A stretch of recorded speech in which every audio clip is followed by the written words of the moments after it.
आप सभी को हरिओम। स्वागत है आपका अपने चैनल पंडित भूषणानंद शास्त्री यूट्यूब चैनल में।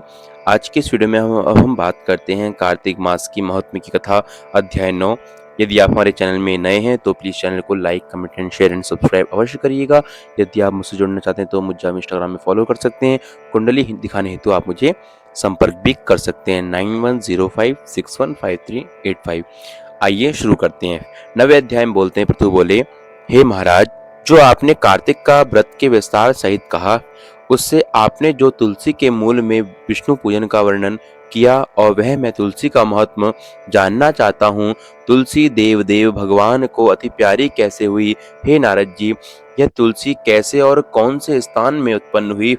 आप सर्वज्ञ हो, अतएव हम सब संक्षेप बताइए। तब नारद जी बोलते हैं, एक समय सब देवताओं से युक्त और अप्सरा गण द्वारा सेवित इंद्र शिव के दर्शन के लिए कैलाश पर्वत पर गए।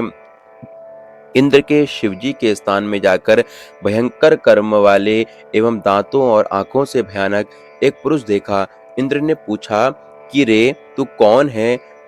जगत के ईश्वर शिवजी कहाँ गए? हे राजन, ऐसे बारंबार पूछने पर जब वह कुछ ना बोला, तब इंद्र क्रुद्ध होकर क्रोध में आकर बोले, जो मेरे पूछने पर भी तूने उत्तर नहीं दिया, इससे मैं तुझे वज्र से मारता हूँ।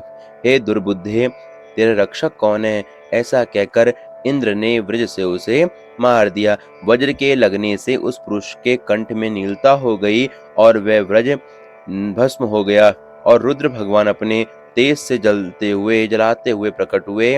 उन्हें देखकर बृहस्पति जी शीघ्र ही हाथ जोड़कर इंद्र भी भूमि में दंडवत प्रणाम कर स्तुति करने लगे। बृहस्पति बोले, हे देवताओं के अधिदेवता त्रिनेत्र तथा कपर्दी, आपको नमस्कार है। त्रिपुरासुर के नाश करने वाले शर्व तथा अंधक दैत्य को मारने वाले आपको नमस्कार है। विरूप, अतिरूप और बहुरूप जो आप हैं, उनको नमस्कार है।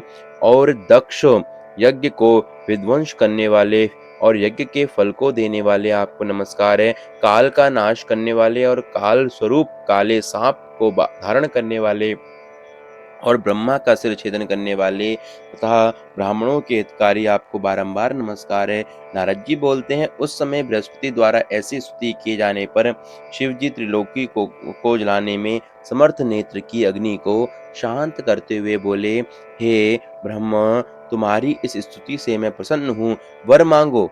इस समय इंद्र को जीवन दान करने से तुम जीव इस नाम से प्रसिद्धि को प्राप्त होगे।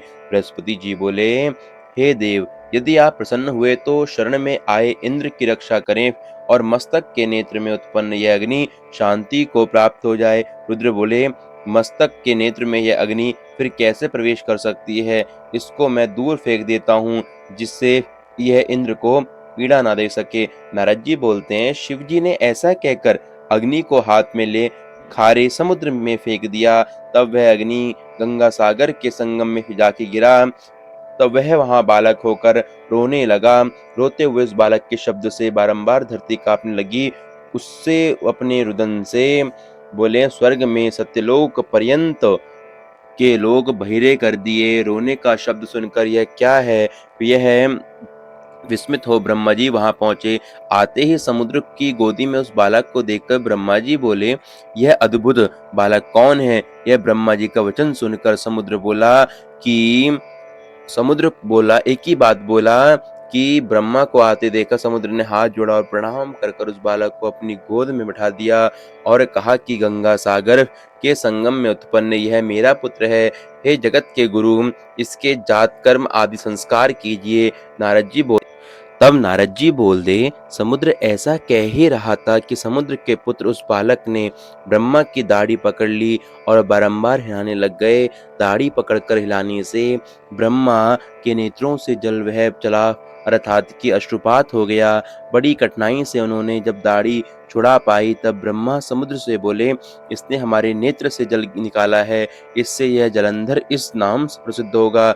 अब भी यह तरुण और सब शास्त्रों से अर्थ का परागामी होगा और रुद्र के बिना सब जीवों में अवध्य होगा और रुद्र के बिना इसे कोई ना मार सकेगा। जहाँ यह उत्पन्न हुआ वहीं फिर लीन हो जाएगा। नारद जी बोले, ऐसा कहकर उन्होंने शुक्राचार्य को बुलाया और उसे राजगद्दी पर बिठाया। फिर समुद्र से आज्ञा लेकर ब्रह्मा अंतर्ध्यान हो गए।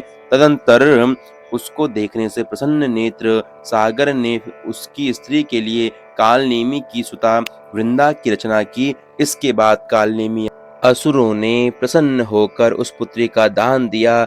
बलि जालंधर अति प्रतीक करने वाली और वश में रहने वाली वृंदा को पाकर शुक्राचार्य की सहायता से पृथ्वी का पालन अर्थात कि राज्य करने लग गया। मैं आशा करता हूँ आपको यह जानकारी अति आवश्यक बहुत अच्छी जानकारी पता होगी। यदि आपको ये जानकारी पता लगी तो प्लीज़ चैनल को like comment and share and subscribe अवश्य करिएगा।